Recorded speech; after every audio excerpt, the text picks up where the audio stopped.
భద్రాద్రి కొత్తగూడెం జిల్లా ఇల్లందు మోడల్ మార్కెట్లో సమస్యల కారణంగా అమ్మకాలు లేక 10 రోజులుగా తీవ్రంగా నష్టపోయానని చిరు వ్యాపారులు, ఆకుకూరలు వ్యాపారులు ఆవేదన వ్యక్తం చేశారు.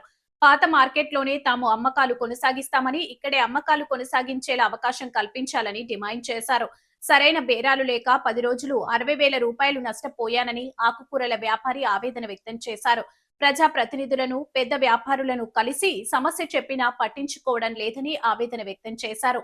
సిపిఎం జిల్లా నాయకులు అబ్దుల్ నబీ మాట్లాడుతూ ఒక శాస్త్రీయ పద్ధతిలో మోడల్ మార్కెట్ నిర్మాణం జరగకపోవడంతో కార్నర్లో ఉన్న వ్యాపారులకు మాత్రమే వ్యాపారం జరిగే పరిస్థితి నెలకొందని, ఇల్లందు పట్టణంలో జేకే కాలనీ నుంచి గోవింద్ సెంటర్ వరకు కూరగాయల విక్రయాలు జరిగే పరిస్థితి ఉండేదని, రాత్రికి రాత్రి గోవింద్ సెంటర్ లో కూరగాయలు షెడ్లను కూల్చివేశారని ఆరోపించారు. మోడల్ మార్కెట్ తో పాటు పాత మార్కెట్ లోనూ చిరు వ్యాపారులు వ్యాపారం చేసుకునేలా సదుపాయాలు కల్పించాలని అన్నారు.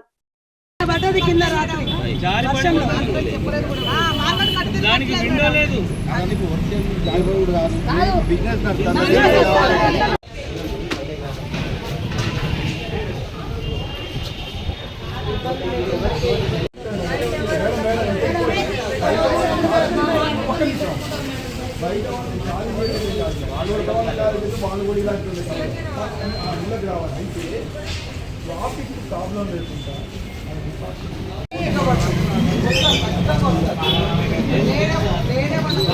వాళ్ళు ఏం చెప్తే అది నేను పాటించాలి, మీరు పాటించాలంటే మాత్రం దీంట్లో మాత్రం ఉంటాం సార్.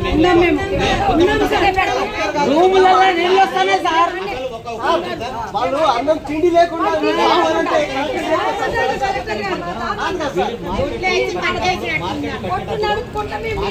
వ్యాపారస్తులకి వీళ్ళందరినీ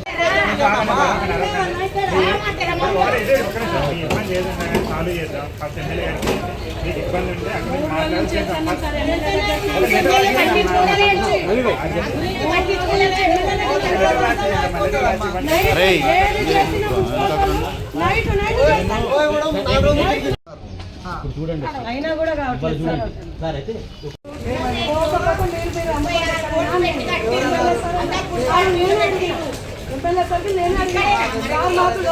మీరున్నారు ఆ రోజు మీకు తెల్లారి నారాయణ సోమవారం పోతాను.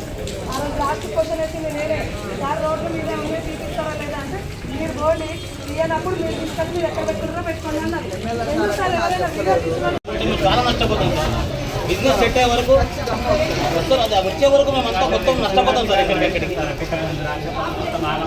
మొత్తం మురిగిపోతాయి సార్. ఎక్కడికి రూమ్ నెంబర్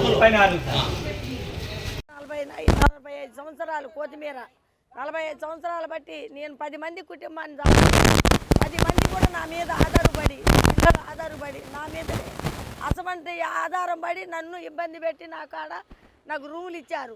నేను 60,000 రూపాయల సరుకు బారేసిన నేను 10 రోజులలో 60,000. నా ఏ కొత్తిమీర మూట 4,000, ఏ కొత్తిమీర మూట 4,000.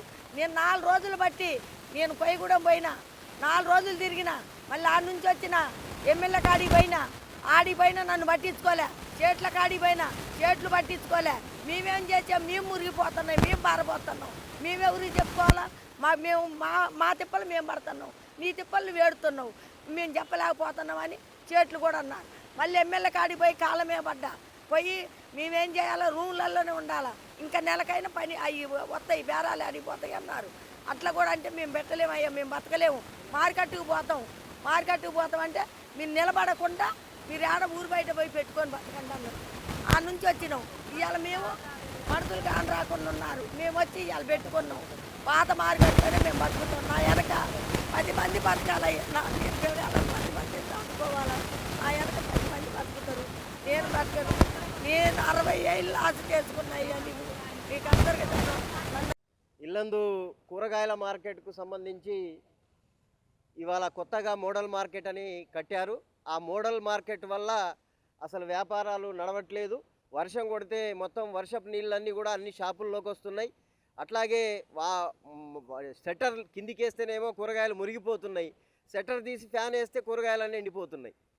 దాంతోపాటు అశాస్త్రీయంగా మోడల్ మార్కెట్ కట్టడం వల్ల అక్కడ కార్నర్లో ఉన్నటువంటి 4-5 షాపులకే వ్యాపారాలు ఉన్నాయి తప్ప మిగతా ఎవరికి కూడా వ్యాపారాలు కొనసాగుతలేవు. దాంతోపాటు ఇల్లందులో అనేక ప్రాంతాల్లో జేకే నుండి మొదలు పెడితే గోవింద్ సెంటర్ వరకు అనేక ప్రాంతాల్లో కూరగాయలు అమ్ముతున్నటువంటి పరిస్థితి ఉన్నది. ఆ మున్సిపాలిటీ పాలకులు అట్లాగే మున్సిపల్ అధికారులు మోడల్ మార్కెట్లోకి వీళ్ళని తీసుకెళ్ళడానికి బయట ఎక్కడ ఒక టమాటా కూడా దొరకనీయం, కొత్తిమీర కూడా దొరకనీయం, మొత్తం మార్కెట్లోనే విక్రయించే పరిస్థితులు తీసుకొస్తామని చెప్పారు. కళ్ళబొల్లి మాటలు చెప్పి లోపలికి తీసుకెళ్ళి ఇవాళ 2000 రూపాయలు కిరాయిలు వసూలు చేస్తున్నారు. మోడల్ మార్కెట్లోకి వచ్చి 10 రోజులు కాలేదు, ఇప్పుడు కిరాయిలు 2,000 రూపాయల చొప్పున వాళ్ళు కట్టారు. ఈ రోజు వరకు ఈ 10 రోజుల కాలంలో ప్రతిరోజు ప్రతి షాపు వ్యక్తి కూడా కూరగాయలు ఇదే మున్సిపాలిటీ ట్రాక్టర్లో వేస్తున్నారు. కాబట్టి ప్రభుత్వం అట్లాగే పాలకులు ముఖ్యంగా ఎమ్మెల్యే గారు, చైర్పర్సన్ గారు మార్కెట్ని పరిశీలన చేసి పాత మార్కెట్ ఏదైతే ఉందో అది యాసిటీస్ కొనసాగించేటువంటి చేయించాలా. దాంతోపాటు అక్కడ కొత్తగా షాపులు ఉన్నటువంటి వాళ్ళు అక్కడ షాపులు పెట్టుకుంటారు, పాత పద్ధతుల్లో ఇక్కడ షాపులు కూడా యథావిధిగా నడిపించేటువంటి ప్రక్రియ చేపట్టాలా. రాత్రికి రాత్రి గోవింద్ సెంటర్లో ఉన్నటువంటి షెడ్లన్నీ కూడా కూలగొట్టారు. ఎందుకు దొంగల్లాగా మున్సిపాలిటీ అధికారులు ఈ విధంగా చేయాల్సినటువంటి పరిస్థితి వస్తుంది. కాబట్టి తక్షణం పాలకులు దీన్ని కల్పించుకోవాలా. వార్డు కౌన్సిలర్లు, మున్సిపల్ చైర్పర్సన్, ముఖ్యంగా ఎమ్మెల్యే గారు కూడా దీన్ని ఆర్భాటంగా వచ్చి దీన్ని ప్రారంభోత్సవం చేశారు. ఇప్పుడు పరిశీలించాలా, పరిశీలించి వీళ్ళకు ప్రత్యామ్నాయ అవకాశాలను కూడా కల్పించాల్సినటువంటి అవసరం ఉంది. చిరు వ్యాపారులు మంచుకుంటేనే ఇల్లందు బాగుపడుతుంది తప్ప, లేకపోతే ఇల్లందు మొత్తం కూడా ఇప్పటికే బొగ్గుబాయిలు లేక, వ్యాపారాలు లేక మొత్తం నానా అన్నమో రామచంద్ర అంటున్నటువంటి వ్యాపారులకు రోజు కూరగాయలు మురిగిపోవడం వల్ల ఇంకా ప్రాబ్లం ఎదుర్కోవాల్సి వస్తుంది. కాబట్టి తక్షణం సిపిఎం పార్టీగా డిమాండ్ చేస్తున్నాం, తక్షణం పాత మార్కెట్లో యథావిధిగా మార్కెట్ను కొనసాగింపజేయాలా. దీనికోసం ఎమ్మెల్యే గారిని కలుస్తాం, చైర్పర్సన్ గారిని కలుస్తాం, కమిషనర్ గారిని కలుస్తాం, రేపు కలెక్టర్ గారిని కూడా కలుస్తామని ఈ సందర్భంగా తెలియజేస్తున్నాం.